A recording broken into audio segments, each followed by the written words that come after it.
Saturn devouring his sun. Good God, how awful. Goya's Black Painting series is from the 19th century, nearly 50 years earlier from this moment. Such carelessness is damning in the context of an alternate history thriller. Yet, I couldn't tell you who the artist of that painting there is. I think I recognize a theme, but the style intrigues me. Saturn devouring his sun. Oh, well, you wouldn't know. The artist is none other than Lord Mortimer. I stand corrected and intrigued.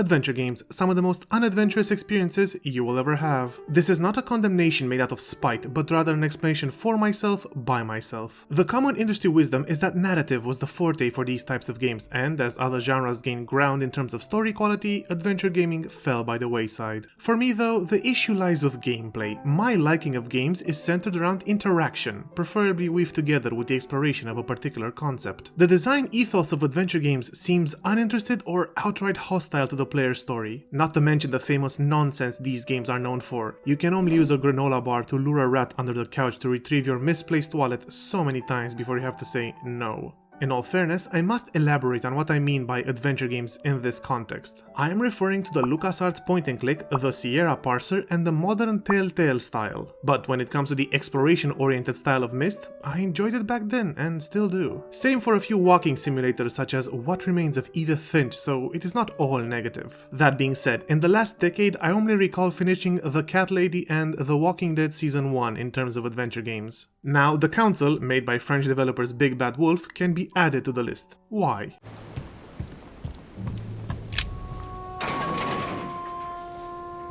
A locked gate. How to proceed? Well, the lock can be picked if one has the skill, a nearby hidden key can be found if one is attentive enough, or one can use a metal bar to brute force the gate. That might not be very subtle though. There we are. One last thing, although I don't know if there is a connection. I'm listening. A gate was forced the other night near the wharf. Nothing serious, just a few small things damaged. The Council is not just an adventure game, it is also a social RPG, and that is worth talking about. Attempts to introduce more player-expressive elements in adventure games are by no means new. The Council is decidedly different in that it doesn't try to distract from the dialogue segments via action. Rather, it makes dialogue part of a system which tests not if the player is a good investigator in a binary fashion, but rather how good of an investigator they are on a gradient. The game might have the aesthetics of a Telltale adventure, but it is an experiment to have the choices be filtered through a skill system that involves character building and, more importantly, resource management, because using said skills costs effort points. So when facing an environmental challenge or a confrontational dialogue, the player isn't just picking the right option to advance, but rather the right option that expends the least number of resources. There might be a tense situation in which the player spares no expense, but that leaves them with little for the next challenge, or they can have a seemingly unimportant conversation that they fail. But they didn't spend much, thus it isn't so punishing. It is a different type of mindset asked of the player compared to other adventure games. What's more, the setting itself is an appropriate fit for the type of convoluted puzzles, cryptic conversations, and general kleptomania that defines adventure gaming. The player controls Louis Moros de Richer, a young man who is well-educated, rational, and views occultism from a secular perspective. He and his mother/mentor, Sarah, are on the trail of a book called Al-Azif, which is also known as the Necronomicon. After getting in a scuffle with someone demanding the book so they can sell it, Sarah goes to visit the buyer, Lord Mortimer. After a few weeks, Louis gets an invitation to Lord Mortimer's island. Sarah is missing, so Louis goes to search for her, and with that, the 5-episode exploration of this mysterious strip of land begins. Louis isn't the only visitor here, in fact he is the odd one out. The island serves as neutral ground for the movers and shakers of the Western world. The French Revolution is ongoing, so the situation is tense with strong personalities clashing left and right. Monsieur Napoleon Bonaparte. Let us introduce ourselves.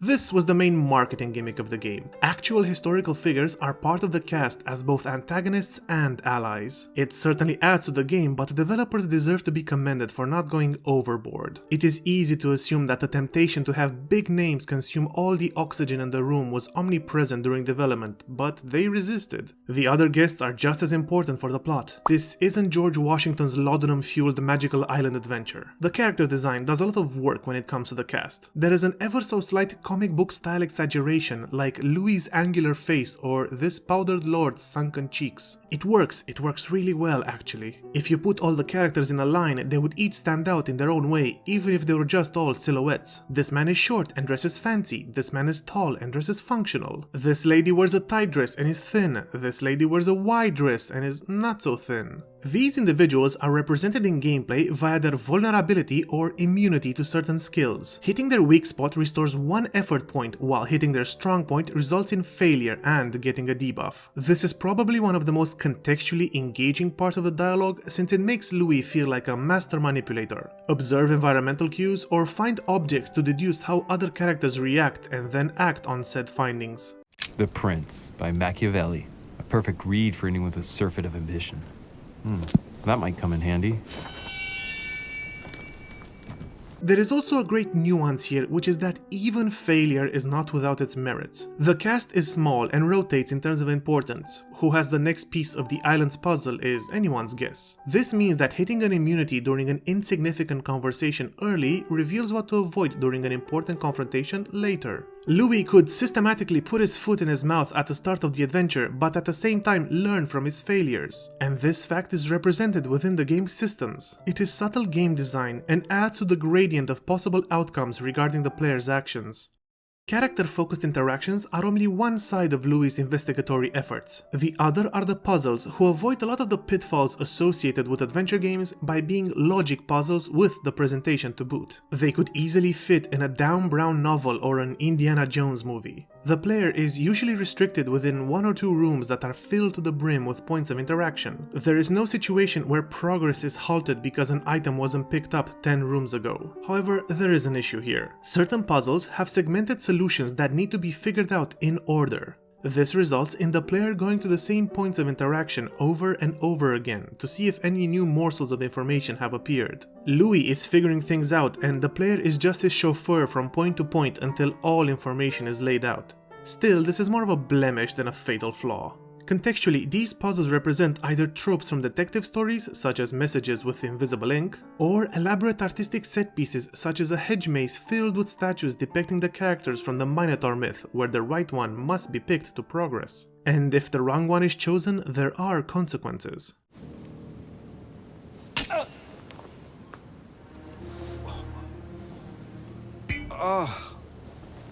What's wrong?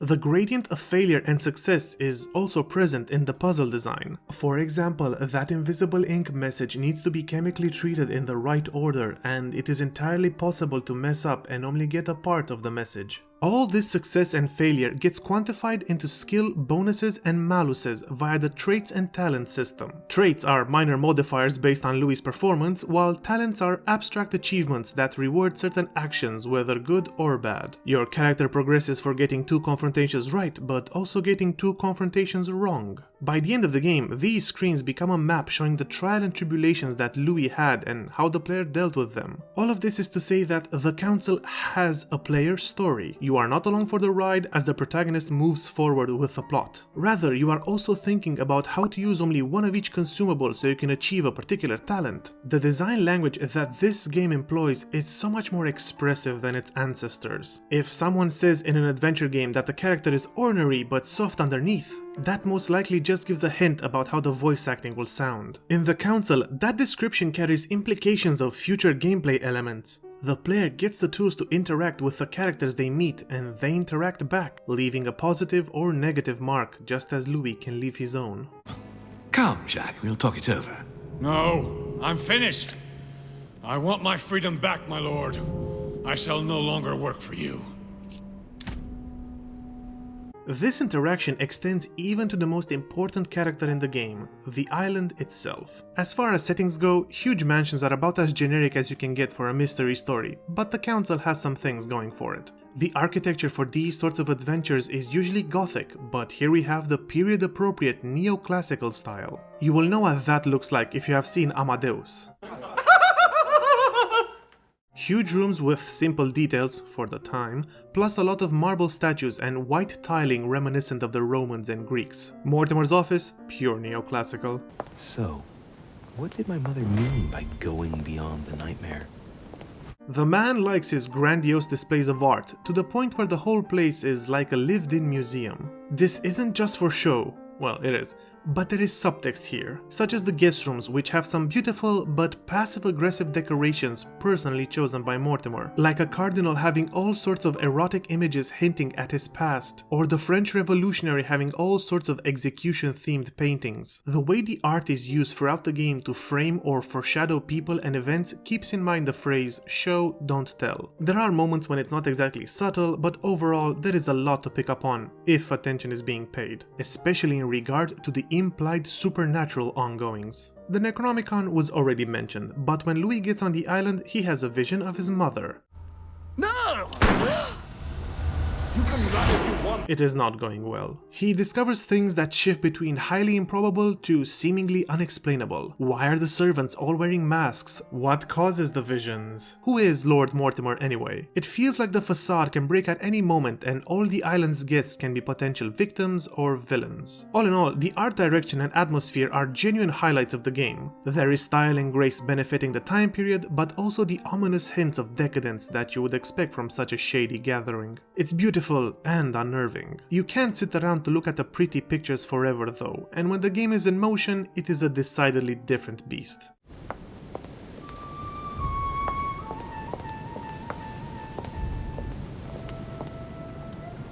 This is obvious from the footage shown by now, but the Council is not where it needs to be on a technical level. The usual suspects of subpar textures, clipping clothes, dubious voice acting, stiff animations, and terrible lip syncing are present in spades. Moments when a character emoted convincingly are few and far between. The dialogue in general is just interrupted by jank. Oh no, Louis has a knife to his neck, which is clipping through his collar. This isn't helped by the cinematography. It seems like not a lot of thought was put into the camera movements. Very rarely does the framing do anything interesting beyond shot, reverse shot, and close-up, plus the pace of edits is downright bizarre at times. Certainly, Your Eminence. Mother got here some time ago. I was hoping to find her when I arrived, but given the hour, she must be asleep by now. Was it necessary to have 4 cuts in 6 seconds for a throwaway line? If you are expecting film or good television quality, then it's not here. It's decent by general video game standards, but insufficient for what the Council wants to be. Beyond budget, obviously, inexperience is the most likely culprit behind this lack of polish. They knew what they wanted, but not exactly how to do it. This extends to other sections of the game as well. Let's look at the first moments.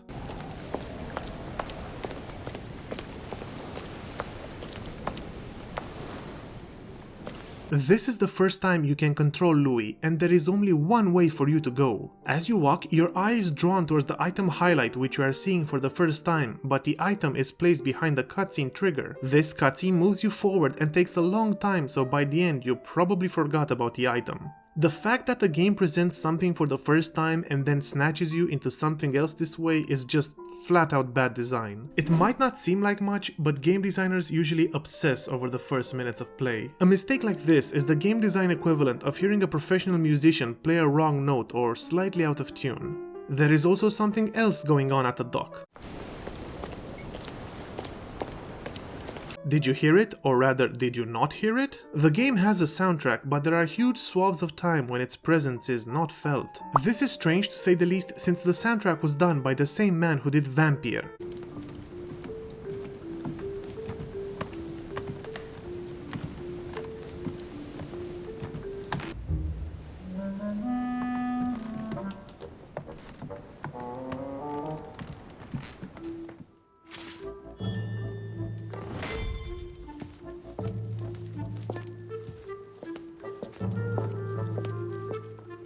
It has personality. Listening during busy dialogue scenes reveals that effort was made. It is not a particularly outstanding soundscape, but the clanging of utensils and the background chatter shows a level of direction was present.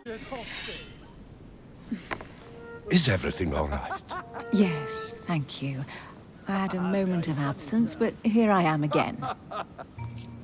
Thus, the periods of almost complete silence were intended to some degree. What's more, when the music is used, there is a tendency to use it in a very condescending way. In the aforementioned hedge maze puzzle featuring the Minotaur myth, the music changes when one particular statue is approached.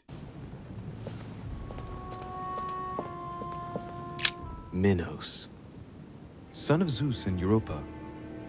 If I remember correctly, he was the king of Crete. Picking up on non-diegetic elements such as these is more akin to cheating rather than solving a puzzle. Put simply, this is the best way to describe the music in The Council. It shows up when you don't expect it and leaves before you want it to.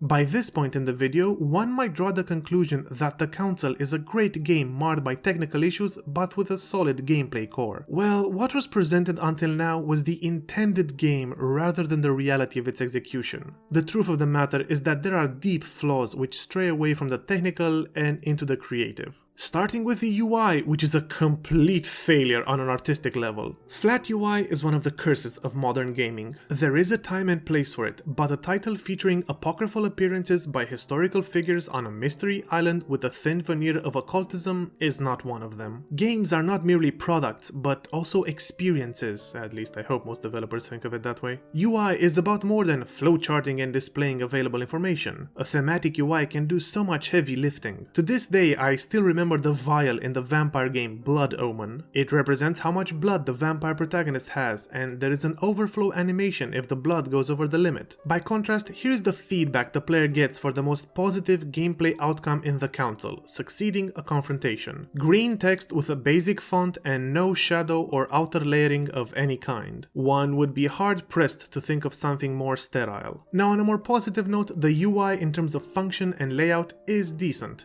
The player can find out what they need in 1 or 2 clicks at most, and the screen isn't cluttered. There is a glaring omission when it comes to the dialogue though, since the currently known immunities and vulnerabilities are not displayed, meaning that the player has to go back and forth between the character screen and the live game to double check. What is perplexing here is that there is an item which reveals immunities and vulnerabilities, so the UI is implemented already. Automatically showing it based on previous discoveries would have been an obvious quality of life feature. There is an argument to be made that the reason behind these decisions is the 5-episode structure. That perhaps a flat UI was sought after for modularity, but if that was the case, this was not achieved. Bespoke gameplay segments with unique UI elements do not happen in this game. Additionally, the episodic structure did the Council no favors. This is most evident with the telltale choice aspect. By the end, several characters can live or die, and they are carefully avoided in terms of dialogue afterwards. The signposted choices split up into paths that either do not cross-reference other events or quickly rejoin. Every decision not taken in terms of branching paths becomes a redundancy to the narrative, not a possibility to be explored on a second playthrough. Expectations of a vastly different story based on if A or B is chosen are not met, and the episodic structure also hurts exploration, not just the choices, or rather fake choices. In Telltale games, each episode would showcase different art assets via their choice of location. The Council is set in the same place, and by the end the player has seen everything thrice over. You will go down this corridor so many times, and like previously mentioned, some more music would have helped. The episodes themselves are broken into 3 quests, and at the end of each, the player can progress his character via experience gained or books found. This is not bad per se, but it makes everything action focused and doesn't allow breathing room for characterization. The 3 quests per episode function as their own adventure each, and thus need a beginning, middle, and end. There is no teach Clementine how to shoot moment to allow for some character building. Instead, most non-primary objective dialogue options are barely 3 or 4 lines. Moments such as discussing the recent execution of the French king with an Italian cardinal could have easily been a 10-minute long conversation about the nature of authority. References to religion as the base of society or Hobbes' Leviathan would have easily elevated the characterization. The book is even in the game. But the Council doesn't do that, sadly, outside of one notable conversation with Mortimer. From the moment Louis starts solving the first puzzle, he is hooked in by a series of chain calls to action which many times brush past the setting and characters. Characters which are made more meaningful via their gameplay presence, but even that is not flawless. This is the big one, the real flaw that drags the game down more than any technical or writing issue. It is far too easy.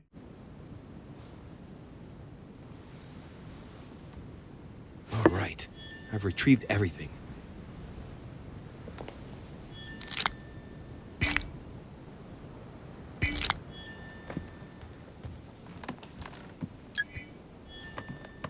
The consumables shatter the potential of the system because their sheer availability flattens the entire resource management aspect of the game. Depending on how thorough the player is with exploration, they might find that by episode 2 they are mindlessly clicking through options since it doesn't matter how much things cost. There are some limitations. Louis can't hold more than 5 of each consumable, and after drinking a few he gets a debuff. But the player can come back and pick up excess items, thereby rendering the limit pointless. And one consumable removes debuffs, so the penalty for abusing these power boosts is easily mitigated. And all of this gets compounded by a skill system that promotes going wide rather than deep.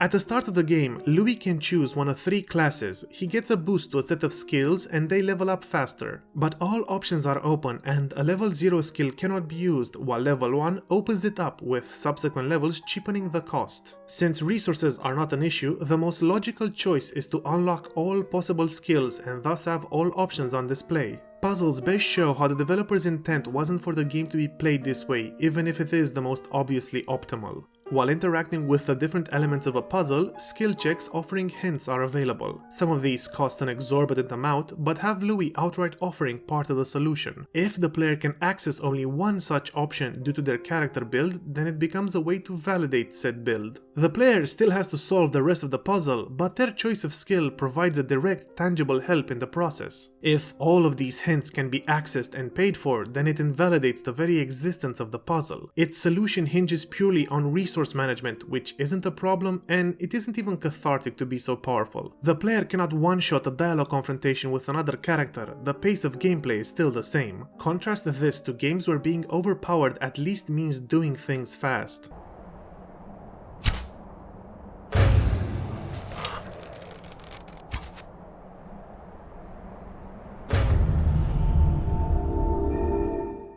It is such a shame looking back on these gameplay flaws because this was a numbers problem. The hybrid social RPG system is undercut by what are ultimately balancing flaws. Playing the Council is not something to regret since its missteps are that of an experiment. It moves forward with an idea of something new, but things being out of tune is to be expected. I just wish they weren't so out of tune. The gameplay still shines, especially in the early game, but it is a sporadic shine of potential unfulfilled rather than the consistent glow of a satisfying experience. I am aware that this video mostly ignored narrative. This isn't to say narrative isn't important for adventure games, merely that I chose to focus on the unique gameplay the Council does first, and leave the more traditional story elements towards the end. With that being said, if this game was a point-and-click adventure released in the 90s, it would be remembered for its setting rather than plot. I had high hopes since Sylvain Sechy was the creative director, and I have enjoyed his work in the past. To put it in a nondescript fashion, what we have here is a lost situation. The strong premise doesn't lead to satisfying answers. When the cards are laid on the table, most players will want to flip said table. Past this point is where the video gets into specifics of the narrative. Skip to the indicated time to avoid spoilers. As Louis explores the island, he encounters clues that indicate Mortimer is immortal and beyond evil. Follow my advice. Find your mother if she's still alive, and get out of here. Flee this damned island of doom. Are we in danger? You've been in danger since the minute you set foot on this rock. You can meet your mother at one point and she tells you him and Gregory Holm, the powdered guy that Mortimer seems to be arguing with, are genuine demons. Nothing is certain though, and the information presented is so fantastical that the possibility of a red herring doesn't fade away, and the game likes to toy with this. The point of the meeting on the island is to discuss the Louisiana Purchase, which Mortimer is for. So do you go with or against the supposed villain who wants a real historical event to happen?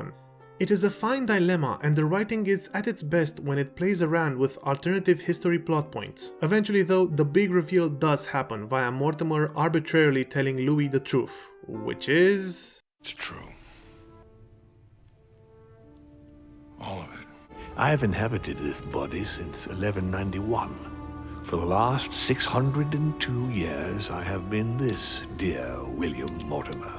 Demons exist. They are immortal spirits which possess hosts and have psychic abilities such as telepathy or mind control. Humanity has been controlled by them since the start of history. The Star Wars reference was used for a reason, since the next big reveal is almost verbatim the same one as in The Empire Strikes Back. You know the one. Sarah is not your mother. What? I'm sorry you had to find out this way, Louis.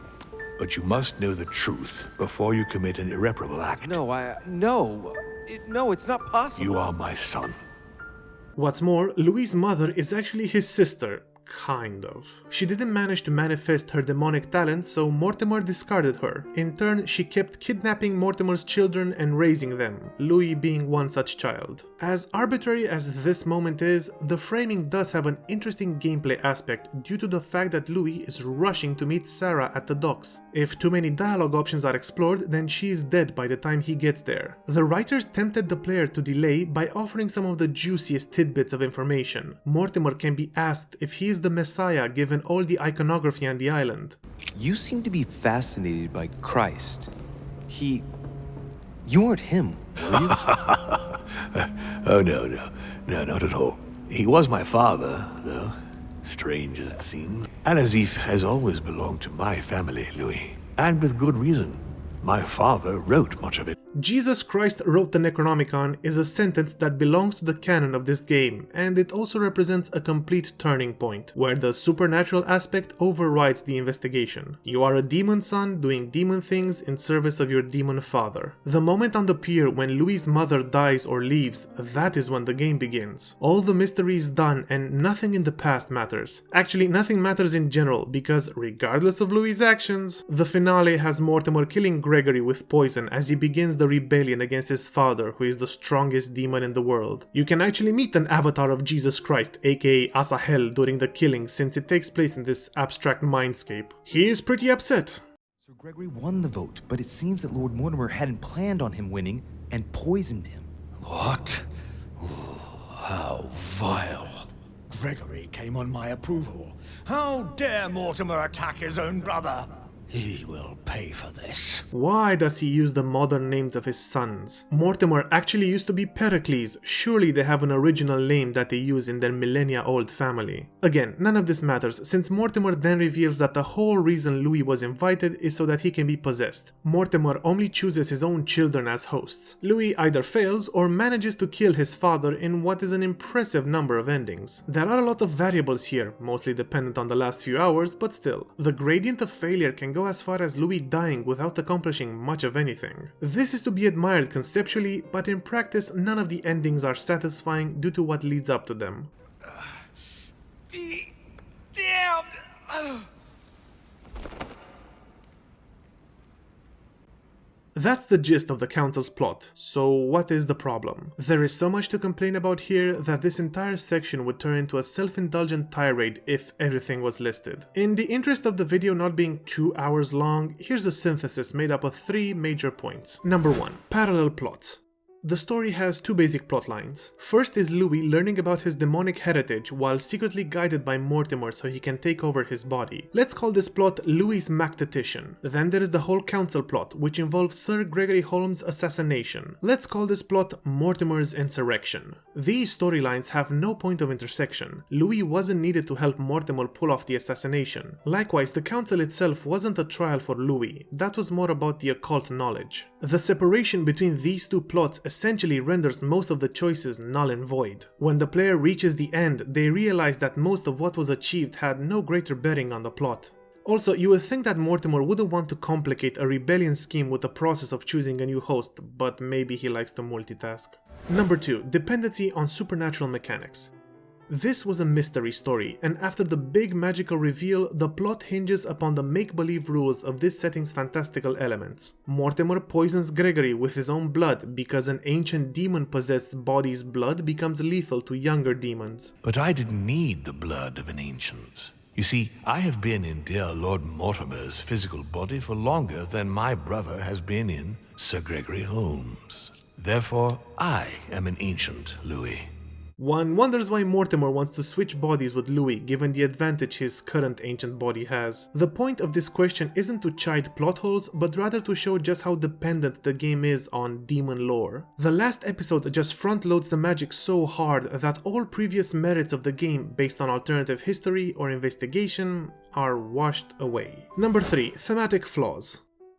The imagery and plot points lay down the foundation for the narrative to provide catharsis or perspective on the subject of familial relations based on authority, but it doesn't even come close to sticking the landing. The familial focus of the story never coalesces into a thematic statement, but rather it is left as a reoccurring motivation for certain characters. The closest it comes is the optional confrontation between Sarah and Louis regarding his heritage, but as noted, the game washes away all of that in favor of demonic hijinks. But that is not what is most upsetting. It is something much more subjective. I dislike the concept of using the French Revolution to tell a tale about how human history is just a collection of various internecine feuds between mind-controlling spirits. All the characters of import by the end of the story are demons. The overuse of the mind-controlling trope renders all other characters pointless. The original demon myth originates from ancient Greece and says they are something between human and god, but different from them. The cultural purpose was to provide a politically neutral claim to divinity. If in ancient Greece you presented extraordinary traits of mind and body, people would think you are a demigod. This had implications since different gods were worshipped in different places. Declaring oneself as a demon sidestepped all that. That is quite interesting, and the council does nothing with it. It takes the Greek myth, wraps it up in Christian iconography to tell a tale about how nothing matters due to mind control, which can't be resisted unless you're already a demon. The essence of the council setting is cogito ergo who cares.